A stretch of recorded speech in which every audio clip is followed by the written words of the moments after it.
America. I'm Renee Albert, a member of Hadassah's UN team, where we monitor issues relating to Israel, to women, and to health. The news from Israel is often fraught with reports of conflict and also stories of heroism. As always, Hadassah is ready to do whatever we can to assist the land we have helped build and the people, our sisters and brothers. Here we are, session 6 in the series Defining Zionism in the 21st Century.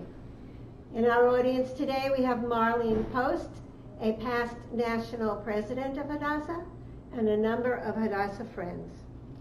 Everyone is invited to submit questions via live stream or by email. It's not too late for you to register for live stream. If you want the email address, here it is. One word, definingzionism@hadassah.org. Our speaker is Rabbi Joshua Weinberg, president of ARZA, the Association of Reform Zionists of America. Rabbi Weinberg was ordained in Jerusalem from the Hebrew Union College Jewish Institute of Religion. He directed Israel programs at the Rabbinical Reconstructionist College and was faculty for a high school in Israel program. Currently, beside his presidential duties, he's a reserve officer in the IDF's spokesperson's unit. Rabbi's education spans Chicago, his birthplace, to Wisconsin, to Hebrew University, collecting a BA and an MA on the way. Joshua is a teacher, an environmentalist. He loves biking, hiking, music, storytelling. In other words, a Renaissance man. He's married to Mara Sheftel Getz. Their lovely children are Noah and Ella. Welcome, Rabbi Joshua Weinberg. Thank you so much, Renee. The topic is living here, loving there. Is American Zionism an oxymoron? Rabbi, what do we mean by American Zionism? So the answer is no. I think it's not an oxymoron, and now we can all go home. No, first of all, I just want to thank the Hadassah leadership for inviting me to join you this evening, and I want to commend you on this series. And I'm truly honored and really humbled to be part of it and to share this platform with so many great scholars and activists. And I've been following the series myself and have been very engaged and impressed with the high level of content, and only hope that I can live up to that level. So what is American Zionism really? I want to share just on a personal note that it was, for me growing up in the reform movement here in the United States, it was Zionism that was really the answer to my Jewish identity. And it was very experimental, crossing the boundaries of movements. And it wasn't until I made Aliyah in 2003 that I really found this complete Jewish existence, which led me then to really try and explore and define what my Zionism was going to be. Right? And I'm one of those people who think that Zionism did not end in 1948. Right? I think I am among friends here in that with that perspective. And it was really a quest to understand what is Zionism going to be now, and how are we going to understand this relationship, not between the exile and the land of Israel, or even between the diaspora and the land of Israel, but rather between the two largest Jewish communities on the face of the earth, and that is Israel and the Jewish community of North America. And in order to do that, in order to help understand and frame that discussion, I think we need to do just what the title of the series calls for and define the terms. I think we need to define Zionism first, look at some historical examples, some that didn't make it into the mainstream understanding of what it means to be Zionism, and then help apply those to our situation today. And please feel free to interrupt or write in with any questions. So there are textbook definitions of Zionism, and we've gone through some of those, being the aspiration of the Jewish people for the homeland, or the Jewish people's nationalist movement. the expression or the desire to create a political sovereign entity in the land of Israel are sort of classic textbook definitions. And like many philosophical concepts, those definitions have changed over time as, of course, the circumstances have considerably changed. We're in a very different situation in the world than we were in 1897, for instance, when the first Zionist Congress took place. We are a people that take words very seriously. So let's first examine a little bit where this term comes from. Many Jews followed very closely the nationalist movements of Europe in the second half of the 19th century. We watched the Czech nationalist movement, we watched Italy, we watched Greece, all come together as with the fall of the Austro-Hungarian Empire and what was going on in Europe at the time. And we said, wait a second, we too want a nationalist movement, and we're also motivated by some of the persecutorial or adversarial experiences that we're having in Eastern Europe at the time, namely anti-Semitism, pogroms, right? And we said, we want to have a Jewish nationalist movement. What would that look like? Where would it take place? What would happen? And we know, by the way, that at the time, this was a fringe movement. A fringe and revolutionary movement that, I would say, encapsulated the minority of Jews. Where I think most of our ancestors fled Europe for the shores of this country. Right, during that crucial time period of 1880 to 1920, as we're streaming through Ellis Island, right, a few crazies, as it were, decided no, they were going to take a different course, and they were going to change the course of Jewish history. Right? And obviously it's more complicated than that, but they came up with this term, and the first time that we ever hear this word Zionism was in a pamphlet called Self-Emancipation. It's written in German by a guy called Nathan Birnbaum, right, in 1890. He was an interesting character, as a side note, by the way. He lived in Austria, and he went through different phases of his life. The post-Zionist phase, he was a Zionist for a short time, and at the turn of the century, he became highly observant, what we would call today either Haredi or ultra-Orthodox, and totally rejected Zionism after coining the term, by the way. He ends up being a champion of the Yiddish language, not Hebrew, and he died in the early part of the 20th century, totally rejecting Zionism. But he left us with this highly charged term that carries with it the weight of our collective existence. So what does it mean? First of all, the word Zionism comes, of course, from the word Zion in Hebrew, or Zion, which refers directly to Jerusalem or to the Temple Mount. Now, why would we name our national existence after the Temple Mount in Jerusalem? Well, first of all, it symbolizes the last time that Jews had sovereignty in the land of Israel, right? Which ended tragically, we all know, in the 9th of Av in the year 70 CE. Right? And it was that memory that we commemorate now with a fast day, right? And it's the memory of the temple in Jerusalem that kept our people alive for 2,000 years, for 1,870 years or so of existence outside the land of Israel. What more is that the destruction of the temple in Jerusalem was not really was much more than the destruction of a physical structure or a building. Right? It was the demise of an entire Jewish society where we had this complete and all-encompassing Jewish society, which, by the way, is what we try to recreate. What we're trying to recreate in the land of Israel. And Zionism was seen as this national movement, first of all, to play on the echo of that memory of sovereign Jerusalem, and then, of course, as we said, to recreate it. And if we learn a little bit about Second Temple Judaism, right, they didn't all get along, to put it mildly, right? And there were many different sects or streams or factions or identity groups or political affiliations. And we look at that as an example to see, something that we have and we're very familiar with today. In addition, during those Second Temple years, there was also this back and forth relationship with the other major Jewish community, which lived in Bavel or in Babylon. And it became really the center of Jewish life up until about 1,000 years ago, up until about the 10th century.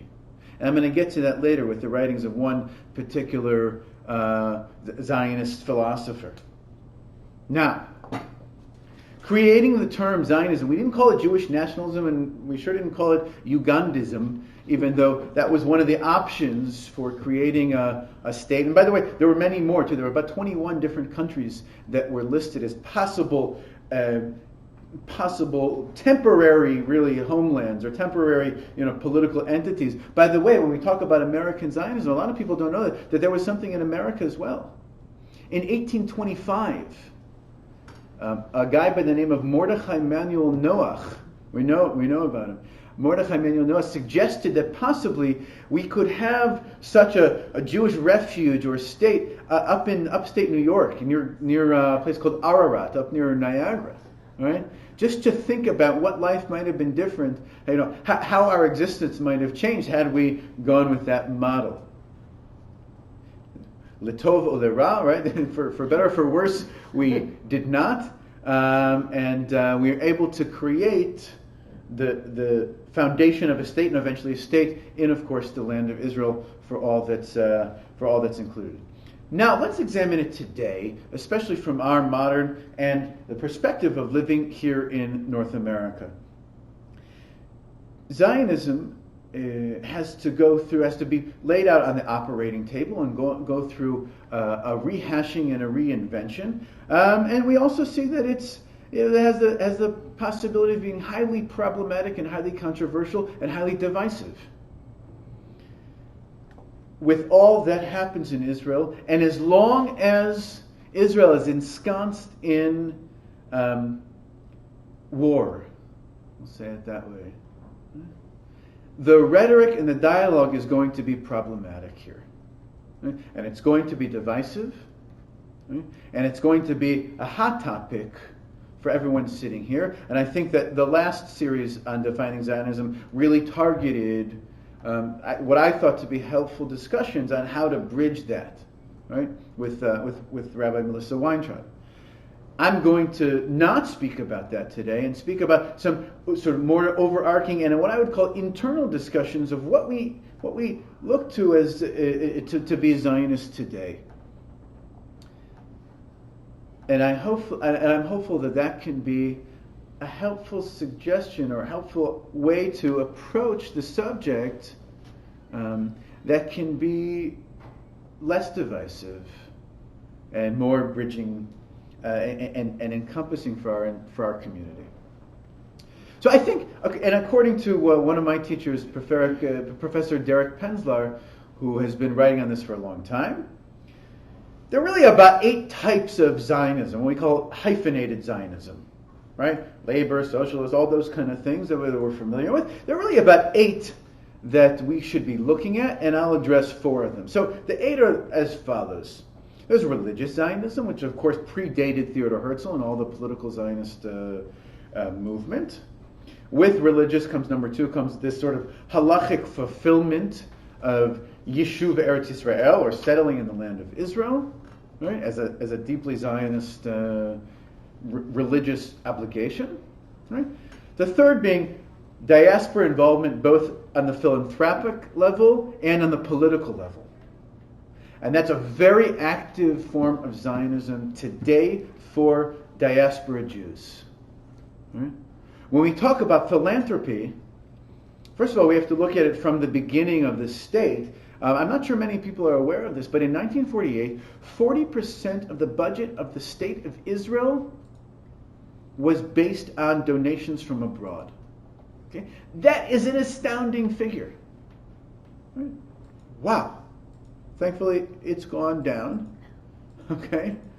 Right? But look around the Jewish world and look at all the American friends of okay? And the high level of involvement of philanthropy that says we, diaspora Jews, must do our best to support these institutions in Israel, right? And I applaud Hadassah for everything it's been doing, and I'm involved in that with my own organization, okay? And if I can be critical for a second, right? I think it set up a culture in which Israelis see the United States as an ATM. Sometimes, yes. And then they come and say, okay, Uncle Sam or a rich uncle in America will support each endeavor. And I think it's fascinating to watch the growth of Israeli philanthropy, which is still in its infancy.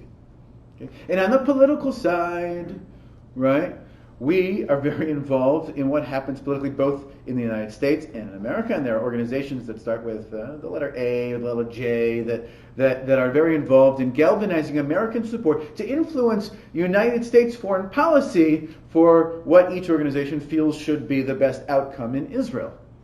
Right? And those are also very, very significant. And those are also easy to say, I'm an American Zionist because I'm active in fill in the blank, AIPAC, J Street, AJC, whatever it is, that help to influence my government, the United States government, for what should happen in Israel. Not without controversy. Okay? The fourth form of Zionism is what I call Hebraic nationalism. That started in the late 19th century in Europe, right, with this revolution of the Hebrew language, Eliezer ben Yehuda, and all these people who started, the first Hebrew novel was published in 1850 by a guy called Avram Mapu. It was called Ahavat Zion, right? And that ignited this world of using the Hebrew language as a textual unifier for the entire Jewish people. Right? It did so before in religious contexts.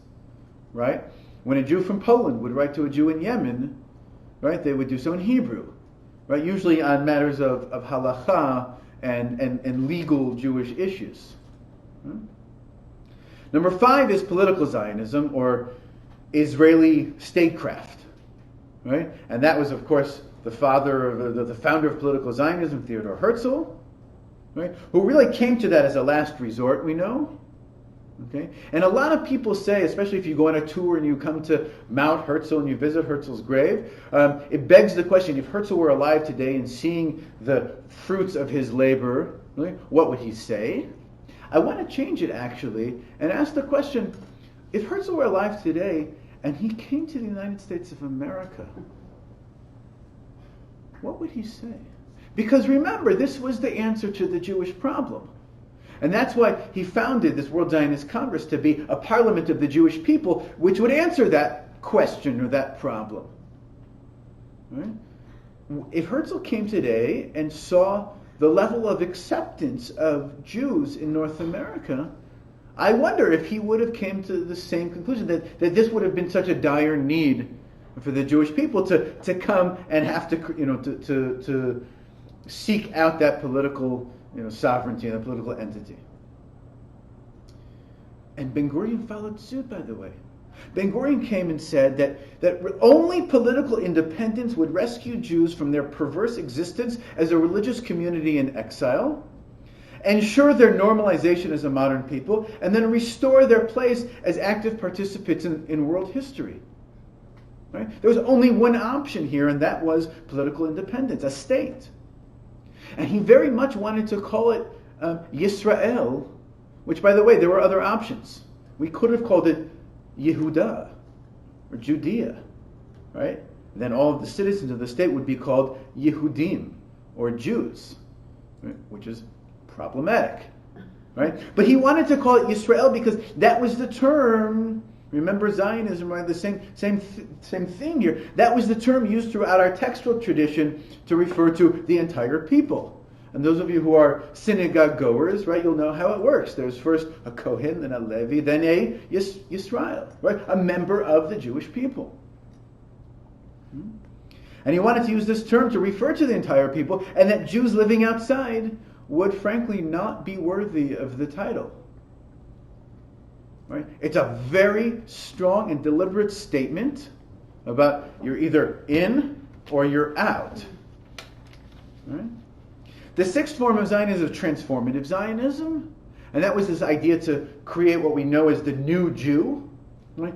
To shed the, how should we say, the pains and some of the stigma of the diaspora, or of the exiles specifically, and leave that behind and create this new Jew that could work the land and defend him or herself. This great utopian, egalitarian movement, right? That I think was one of the first movements in Judaism, right? And I'm proud of that, along with the Reform movement, that took pride in egalitarianism, right, in women's rights, even before the United States of America thought that women could be counted or should vote, right? It was our Jewish movements that said that revolutionized that and said, yes, we can. The next form is what I'll call catastrophic Zionism, or the Zionism with the existential fear that we need this specifically because of persecution, right? And of course, those who are Zionists because of the Holocaust, or because of pogroms, or because of anti-Semitism, right? That feeds into the need to be strong and be able to defend ourselves, right? The eighth and final form of Zionism is the Zionism that uses the symbols of Israel as our ethnic identity. And it's a very powerful form, actually, and uses Israel as a tool to fuel Jewish identity. And I think all the movements in the United States, most of the movements in the United States, are both proud of that and guilty of that, one and the same. And that's been really the center and the goal of one of the major movements, or the major experiences of the past 14 years of Birthright Israel. This is not an Israel program, it's a program that we use Israel as a tool for Jewish identity. Why Israel?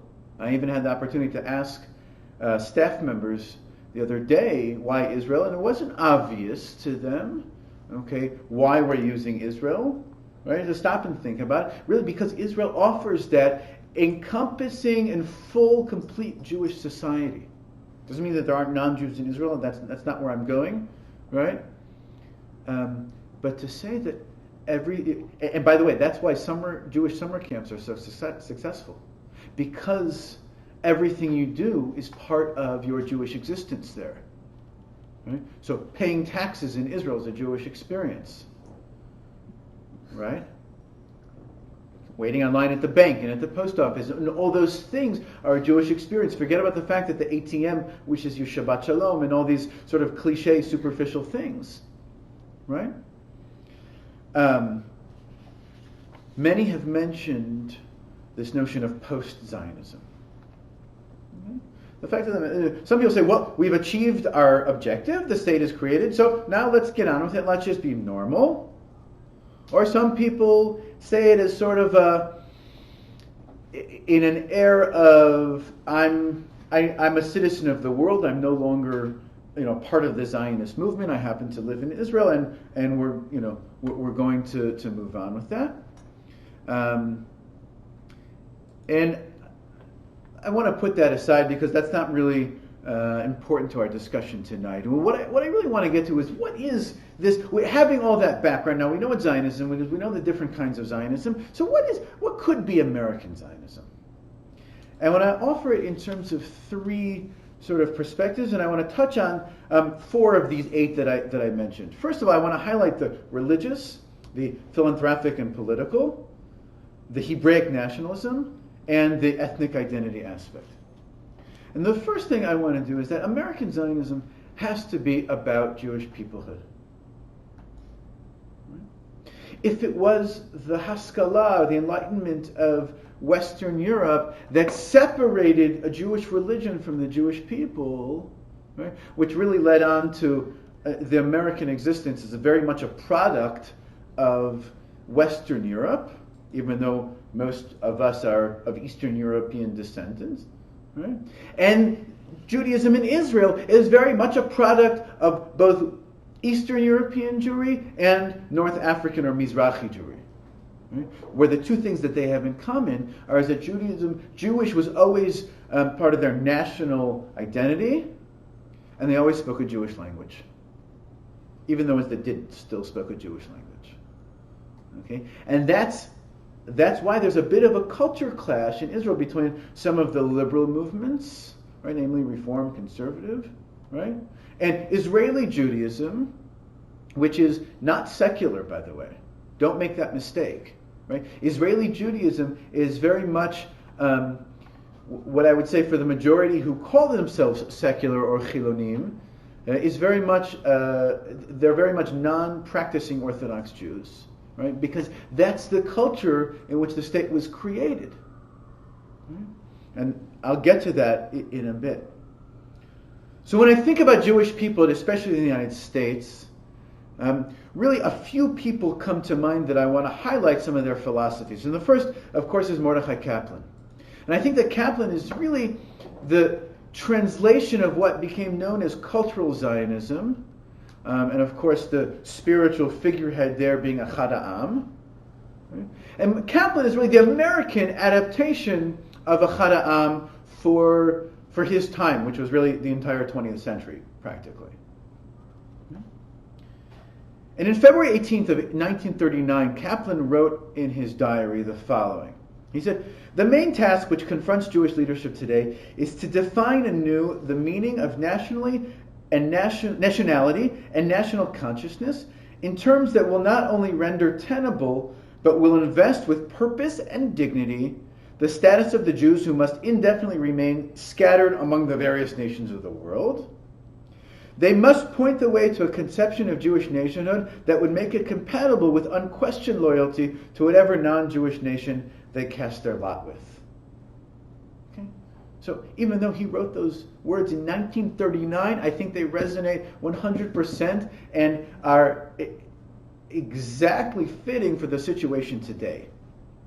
Right? The Jewish leadership is faced with this task of trying to define anew the meaning of nationality in our national existence, right?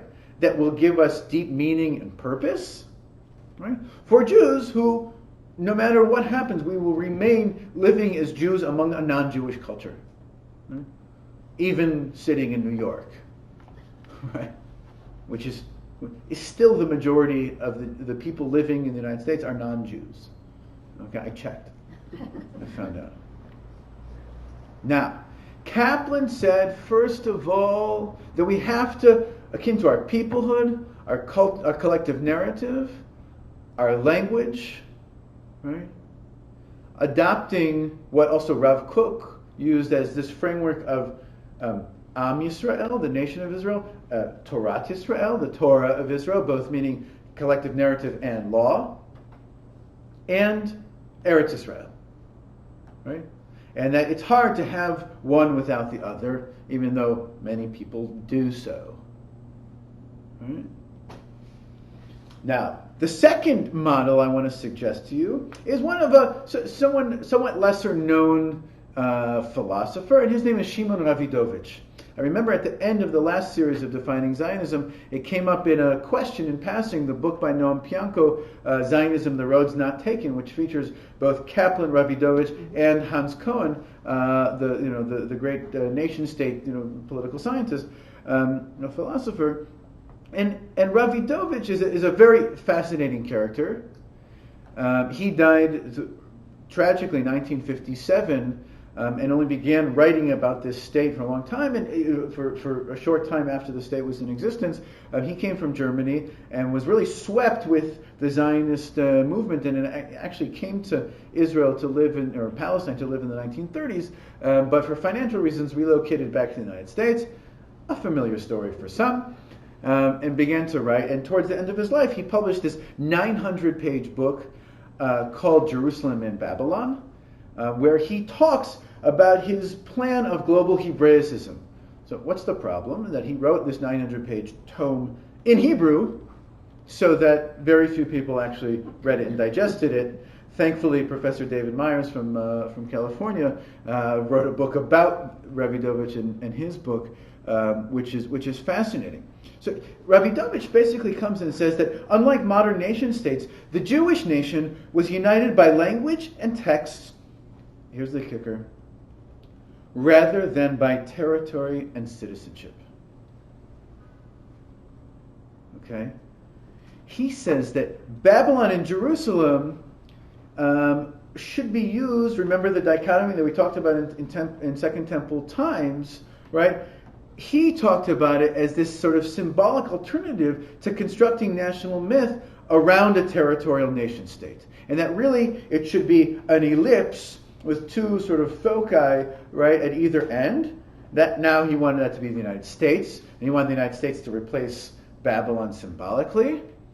I think we're kind of far from what Bavel was, and really Bavel became the authoritative position for all Jewish literature and law, right? And the creation of the Babylonian Talmud, which even though there is a Jerusalem Talmud, right, the Bavli as it's known, the Babylonian Talmud really takes the chair for the authoritative say on anything that that was to come after that. In addition, Davidovich tried to neutralize the diaspora-homeland dichotomy and support these non-spatial boundaries for Jewish collective life. And he came up with all sorts of various metaphors. He liked to use Talmudic metaphors. He came up with one called Eruvin, which talks about the Eruv that we use on Shabbat to say this sort of symbolic boundary that joins all of the Jews, whether they're living in a particular geographical location or not. Right? And he came up with more. He's a really fascinating character. He very much was in line with Ahad Ha'am on the importance of culture and language. Right? And here we have to be careful because sometimes we are guilty of using the same words, the same terminology, but with vastly different dictionaries. So for instance, when we say, and this gets me in New York every now and then, when we say that we are cultural Jews, right? My inclination is to go right to Ahad Ha'am and say, okay, that's what it means to be a cultural Jew. Well, some people are thinking more along the lines of the Manhattan Rebbe of Woody Allen or Jerry Seinfeld, for instance. And that's our cultural existence. And I think, so we just have to be careful to define the terms. That Davidovich very much thought that a Jewish national Zionistic existence should be dependent upon on the Hebrew language, the correspondence, the writing, the creating, the use of the Hebrew language, and that way he was very much in line with Ahad Ha'am. He just differed and opposed Ahad Ha'am very strongly when they came to the discussion of center versus periphery. He really rejected that, and it's interesting for us to think about here in the United States whether or not we see that as part of our own discourse. Right? Is there a center, and are we on the periphery? Is it like a bicycle wheel with a center in the middle and spokes coming out to all of the communities? Or is it more fluid, in which we exist as national and ethnic Jews, regardless of where we live? And I want us to just imagine for a second what life would be like if every American Jew had the tools of the Jewish language, Hebrew, was writing and creating in Hebrew, would go outside to their front stoop every morning and pick up the New York Times in one hand and the Hebrew language newspaper in the other hand. What would that mean for us? How would we relate back and forth to our Israeli brothers and sisters? Right? If this was the language that we thought in, because we know the importance of language is that it's a carrier of culture. Right? And I've spent the past 10 years living in Israel collecting various examples, which I'll spare you for the moment, but it's what people often miss when they visit Israel. The revival, it's a problem, but the living Hebrew language, which carries the culture of all the evolution of Hebrew literature up until this point, starting from the Tanakh, from the Bible, going through rabbinic literature, Middle Ages, and Yiddish literature. That's what it means to have a Jewish language, is to, as Michael Wex put it in his book, to schlep the gullus with you. right? And Israelis made an attempt to disconnect that. Another reason to call it Zionism is that you're allowed to go back 2,000 years and skip over everything in between. And if you ask Israeli Jews, or Israeli kids especially, who are their great Jewish historical heroes, they might tell you Samson, Shimshon HaGibor, Samson the hero, or King David, and then skip all the way to Joseph Trumpeldor and other, other players on the scene today. Few Israeli Jews will say, "Oh, my Jewish hero is the Baal Shem Tov or the Rambam," right? I'm talking about non-Orthodox Israelis. Okay, and there was a deliberate attempt here to bypass 2,000 years of history and culture, even though it makes its way into the Hebrew language, whether we're conscious of it or not. Now, point 3 here is if we looked at Jewish peoplehood, we looked at global Hebraism, we now have to look at what I call liberal religious Zionism. And I'm the head of the Association of Reformed Zionists of America, and that's what I deeply believe in. And I want to transition to that point with another quote by Mordechai Kaplan. And this is a later quote. One of his later books was published in 1970, and it was called The Religion of Ethical Nationhood. I highly recommend it. Right? Sometimes he's not the easiest writer to get through, but very, very important. And he says the following. He says, now that Herzlian Zionism, namely political Zionism, has fulfilled its goal with the establishment of the State of Israel, Jews must create a greater Zionism to reconstitute themselves into a living, interactive, and creative people. He didn't say Israelis have to do, or citizens of that Jewish state. He said specifically Jews, right? That this is upon all of us, not just those who live in the state of Israel. And that's what I see, my own sort of Reform Zionism, to be the logical continuation of that early Zionist revolution, which sought to, of course, restore the meaning of Jewish peoplehood to the Jewish people by recreate a living, breathing national culture. But then to allow Jews to be free and liberated citizens of the world while also, contributing to a global civilization here. So essentially what we're saying is that we want to be deeply rooted in our particularist identity, and through that we branch out to the universalist. And that is really important. And too many of my peers in my generation, right, bypass that particularism in order to go straight to the universalism. Now, if those are our biggest problems, then okay. If everyone's streaming to go to a soup kitchen and do acts of tikkun olam because it's their universalist Jewish identity, and they're less interested in the people and aspect, then okay, I think we can live with that. There are really worse things. Okay? But I think there's an opportunity here for much, much more. Right? And that's particularly true when it comes to Israel. And that's what we're trying to create here. Because what I learned very quickly after making Aliyah was that Israel definitely needs liberal Judaism. Israel, we now have to provide a need that's not being answered by this polarizing dichotomy between religious or secular. Okay? And I think more and more Israelis are coming to realize that having a Jewish state doesn't necessarily mean having a Jewish community. And I think we in the United States, in addition to sharing our dollars, we need to, if we were in the business world, we would pose ourselves as community-based consultants. Okay? And that we have a long, rich history of creating Jewish communities, right? Independent of whatever, or separate from the state, that we can now offer as an example to help translate into what are the needs of Israelis. I see it within our own movement that Israelis are hungry and thirsty for content, as I think American Jews are as well. Right? I think we're looking for meaning in life. That's why I think people go to synagogue, right? that we're looking for both community and an expression of some sort of meaning. And Israelis are looking for it as well. I can't tell you how many Israelis I've met who have returned from their trips in Thailand and India and said, gosh, it's too bad that we don't have any spirituality in Judaism. Right? Well, we do. And we, as partners in this endeavor, need to work to make that accessible. We need to put the right people into place. Right? And then we, as diaspora Jews, need to learn from the Israeli experience.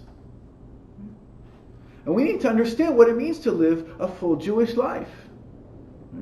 And if you remember back a few years ago, it was the Israeli author, Aleph Bet Yehoshua, who made some particularly contentious and I think hurtful comments accusing diaspora Jews of being essentially wishy-washy on their national identity, right? And I think that he's really the last of the remnants of Shlilat HaGola, or the negation of the diaspora, what we mentioned with Ben Gurion earlier.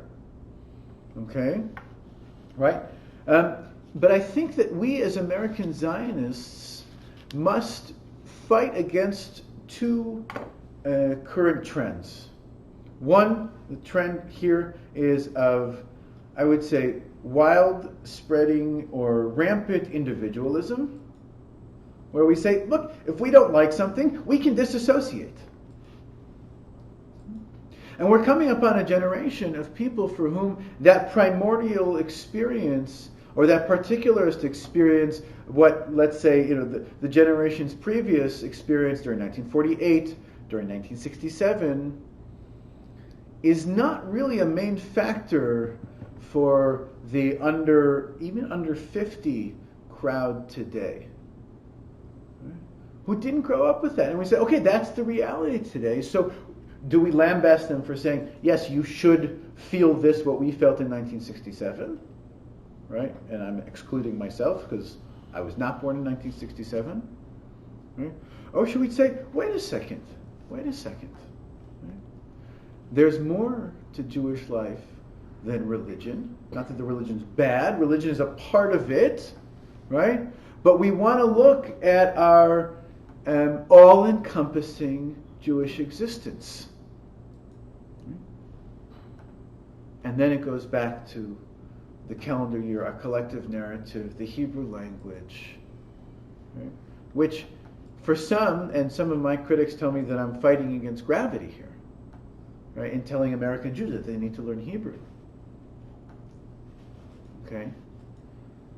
I think it's at the core of what we believe. And the last point, and with this we'll sum up, is that if we care about these issues, we have to be politically active. If for you the right avenue is to be aligned with some of the organizations that are politically active on the American political scene, that's one way to go, right? But the other way is to say, wait a second, we still have a mechanism in which we can influence and impact what happens in the State of Israel, and that's the World Zionist Congress. It still exists. Unfortunately, we're coming up on the timing where the world's Jewish community is coming together to say, wait a second, how should we spend the money of the Jewish people? What issues are important to us, and what do we have to say? How does this reflect back upon that relationship? And I encourage everyone to go and vote in the World Zionist Congress, right? Starting in January, you'll be able to do that. Right? A lot of people forgot that it still exists, right? But it does, and it's actually quite meaningful and quite impactful. So to sum up, I want to say that Zionism was one of these great revolutions that was, in its inception, right, a revolution of those for whom the status quo was no longer acceptable. When we look at the world today, I think we can look at many aspects of life and say that the status quo is not acceptable to us, both in Israel and in the diaspora Jewish community.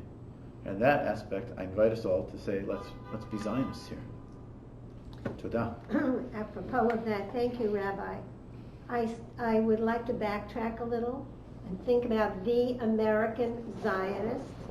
Am I correct in saying that there's a mosaic here where people might pick and choose from the menu to make the, or you think that's wrong? Oh, there's 100% a mosaic, and no one's being voted off the island, by the way, okay? It doesn't have to be an either or. It should be an and, right? This should be all-inclusive, and that's why I think, and look at Israel, right? There are 33 different political parties on the list in the last elections, or something like that, right? So there has to be an answer for everyone. Yes, there are people for whom I would say are not part of the discussion, okay? And there are people who staunchly reject the notion of peoplehood in a Jewish state.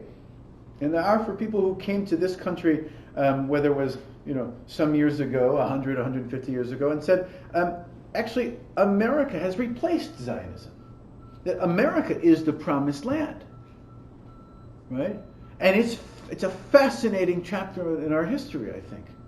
So I think, yeah, absolutely. That's there shouldn't be a question about that. That people should hook into different avenues that help meet their needs. Because I think most people are not scholars and don't have the background, but they still would like a name. They still want to say, I'm an American Zionist, and they're able to do so because, as you pointed out, there are at least eight different avenues. Right. And here, it's a great example to look at, let's say, the Jewish community of Warsaw, Poland, on the eve of World War II, right? The eve of the Holocaust, right? So there was about 60,000 Jews living in Warsaw, a healthy percentage of the population there, and there were over 33 different Jewish newspapers at the time. Okay? I think 31 of them in a Jewish language. Okay? So I'm not saying we all have to have PhDs or be all rabbis or whatever. No, I want, as the Torah teaches, I want us to be a mamlechet kohanim. I want us to be a kingdom of priests, or I want us to be a community for whom this is at the basis of our identity. Right? Where, how do you say a person in Yiddish, by the way? Mensch. A mensch, right? Is a mensch. But if you say, how are you, in Yiddish we say, was machst a Yid? How's a Jew? Right? And that being a Jew and a person was really interchangeable. Right? And for many American Jews, being Jewish is one of the many, let's say, windows of their identity, or many aspects of their identity that we're dealing with. Okay. We have a few questions. Love it. Does being a Zionist allow an American Jew to be considered as living Jewishly? I think so. I think so, absolutely. Absolutely. I think, so again, it depends what the asker means by being a Zionist. Okay? And I think absolutely, I think, look, I'll come back here and say that I think being Jewish comes down to three things: being involved with the people of Israel, the Torah of Israel, and a connection to the land of Israel. So I think being a Zionist can encompass all of this. Yeah. People have all kinds of feelings when they write in their messages. So it's American Zionists must exist since there is still a stream of olim. She's saying nefesh b'nefesh, as well as lone soldiers, etc., despite the very bad neighborhood, she says. Right. Yeah. I mean, it's amazing to me that people are still making Aliyah. However, I have to say, and when we talk with some of the organizations who are involved in both Aliyah and absorption in Israel, that the age of mass waves of immigration is over. It's over. It's finished. Okay. There may be a handful of Jews, in the hundreds or even thousands coming from France, and groups like Nefesh B'Nefesh and so the Jewish Agency are dealing with also in the 4-digit, annual figures for American Jews coming to Israel. and I'm constantly inspired by. I just saw today 2 of my former students are featuring prominently in in those kind of activities in Israel, and I myself made Aliyah, and people thought that I was crazy, right? However, if you zoom out and look at a mass movement, okay, the majority of the 6 million American Jews living in the United States today are not going to make Aliyah, right? And when someone asked me if I think everyone should make Aliyah, I said the following. I said, look, before you can have a second meaningful experience in Israel, you need to have a first meaningful experience in Israel. So I think that should be our first goal, is to get. I think you have to be there. You have to see that. You have to visit Israel to understand, and it has to be a two-way street, by the way. And I'm in favor of Israelis visiting Jewish communities in the United States as well. Well, that's apropos. This says, how do we reach those who do not positively identify with Zionism but are pro-Israel? Mm-hmm. So there's a very fine line between, it used to be that a Zionist was anyone who went and lived in the state of Israel. Okay, anyone who didn't was sentimentally pro-Israel. Okay, I think today those distinctions are largely distorted, and there's a little difference between an American Zionist and an American pro-Israel person. I think, I think in the end of the day, titles and terms are less meaningful, and what speaks are actions. So that's. Well, here's a very interesting question. Is Israel's existence as a Jewish state today an obstacle to peace? Should Israel consider complete secularization to hopefully attain peace with the Palestinians? If that were the magic answer to say that if we just all sort of forget about our Jewish identity, then peace will break out, I'm not convinced. I don't think so. And I think, I think there are a lot of actually fascinating organizations that are bringing people together in Israel, Israelis, Jews, Palestinians, along religious lines. Okay, so if the question is there's a few questions packed into one of those questions. So I think, is Israel's existence an obstacle to peace? For some, it may be. Okay, for some, there are some who I think would be constituted as our enemies, who see Israel's existence as an obstacle to peace, or as an obstacle to their ceasing to accept our existence there. And unfortunately with them, it's increasingly challenging to have meaningful dialogue. Okay, but I think there's a great majority, and I think both of Israeli Palestinians, right, Palestinians with Israeli citizenship, and Palestinian Palestinians, right, who have completely acquiesced with the fact that Israel is existing as a Jewish state. Okay, I don't find particularly helpful the constant, it comes up every now and then and say, you have to accept us as a Jewish state in order to, resume negotiations. That's a controversial concept, and if we want to go into that, we can. But I think Israel's very existence as a Jewish state, no, I don't think we have anything to do about that. And I think that you also can't separate religion from this concept of a Jewish state. I don't think Herzl had it in mind, right? And I think we have to remember that Israelis, I think there are a lot of Israelis who don't remember what the early Zionists cut off from, right? The early Zionists, Ahad Am and Bialik and Weitzman, all those guys, they weren't secular Jews. They were what we call in Hebrew datlashim, or dati l'sha'avar. They were formerly religious, right? And they grew up in the world of religion, and from that they came to this conclusion. So Israelis, fast forward now, 5, 6, 7 generations, and Israelis are seeing the world that they may be angry at the religious and Orthodox establishment in Israel and its attempts to be coercive, but there's this sort of innocent curiosity of what Judaism might have to say. So I don't think that separating religion from it is helpful at all. Here's the last question, very Sure. current, because it deals with what's going on in Israel now. I believe that contemporary Zionism in Israel and the diaspora have been seriously impacted in this generation by the politics of occupation and intifada. Please share your thoughts on this topic and recent events like the Temple Mount? Yeah, so the Temple Mount is a fascinating case study almost, and we're living it right now. So first of all, the problem of occupation,